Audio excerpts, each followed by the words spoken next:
Harris. On the issue of jobs, Senator Harris. Let's talk about that.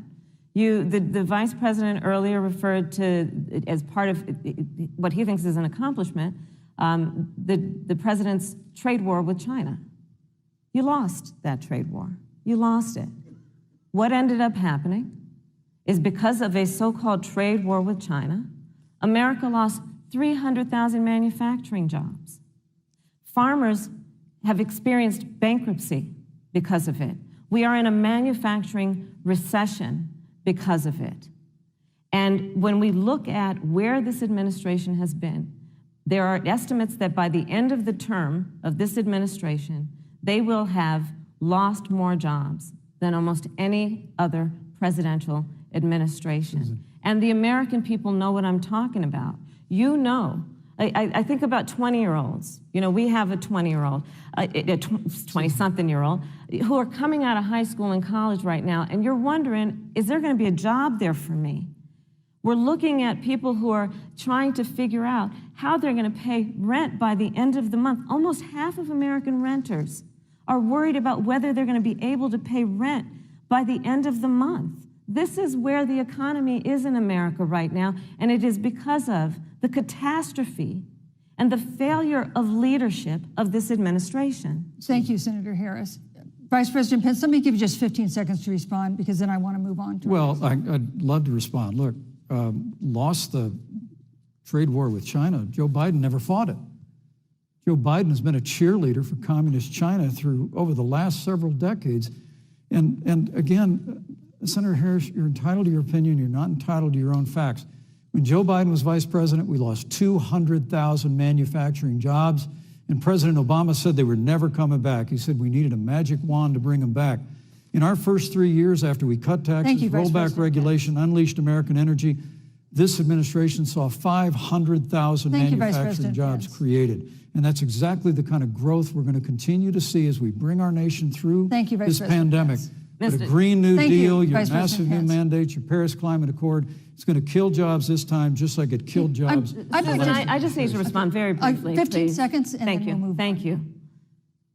Joe Biden is responsible for saving America's auto industry, and you voted against it. So let's set the record straight. Thank you. I'd like to talk about China. We have, as our next topic, we have no more complicated or consequential foreign relationship than the one with China. It is a huge market for American agricultural goods. It's a potential partner in dealing with climate change in North Korea. And in a video tonight, President Trump again blamed it for the coronavirus, saying China will pay. Vice President Pence, how would you describe our fundamental relationship with China? Competitors, adversaries, enemies? You have 2 minutes. Thank you, Susan.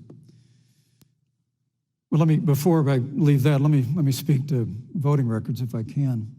You know, everybody knows that NAFTA cost literally thousands of American factories to close. We saw automotive jobs go south of the border. President Trump fought to renegotiate NAFTA. And the United States-Mexico-Canada agreement is now the law of the land. American people deserve to know Senator Kamala Harris was one of only 10 members of the Senate to vote against the USMCA. It was a huge win for American auto workers. It was a huge win for American farmers, especially dairy in the upper Midwest.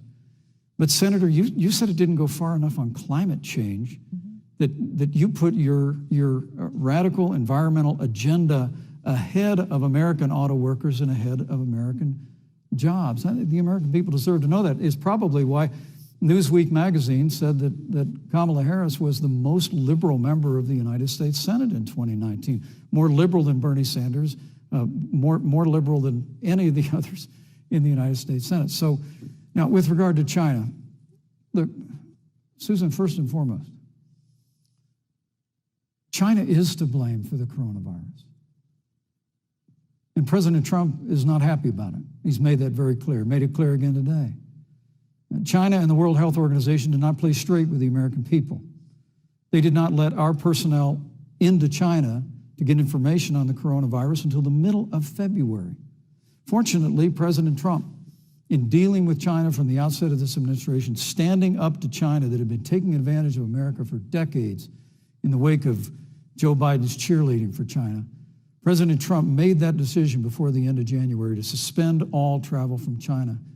And again, the American people deserve to know Joe Biden opposed President Trump's decision to suspend all travel from China. He said it was hysterical. He said it was Thank you, Vice President xenophobic. Pence. But President Trump has Vice President stood Pence, up your to time is China. up. We're going to continue to stand strong. Thank you, Vice President Pence. We want to improve the relationship, but we're going to level the playing field, and we're going to hold Vice President China Pence. accountable for what they did to America with the coronavirus. Thank you. Senator Harris, let me ask you the same question that I asked the Vice President. How would you describe our fundamental relationship with China? Are we competitors, adversaries, enemies? You'll have 2 minutes uninterrupted. Susan, the Trump administration's perspective and approach to China has resulted in the loss of American lives, American jobs, and America's standing. There's a weird obsession that President Trump has had with getting rid of whatever accomplishment was achieved by President Obama and Vice President Biden. For example, they created within the White House an office that basically was responsible for monitoring pandemics. They got rid of it.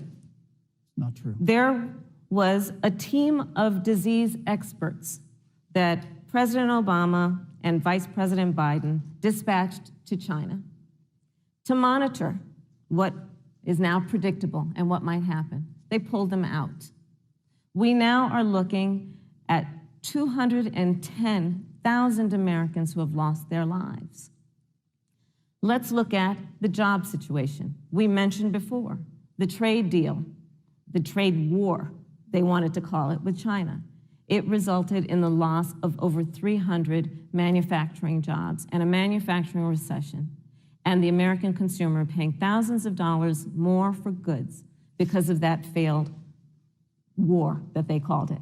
Then let's talk about standing. Pew, a reputable research firm, has done an analysis that shows that leaders of all of our formerly allied countries have now decided that they hold in greater esteem and respect Xi Jinping, the head of the Chinese Communist Party, than they do Donald Trump, the President of the United States, the Commander-in-Chief of the United States. This is where we are today because of a failure of leadership by this administration.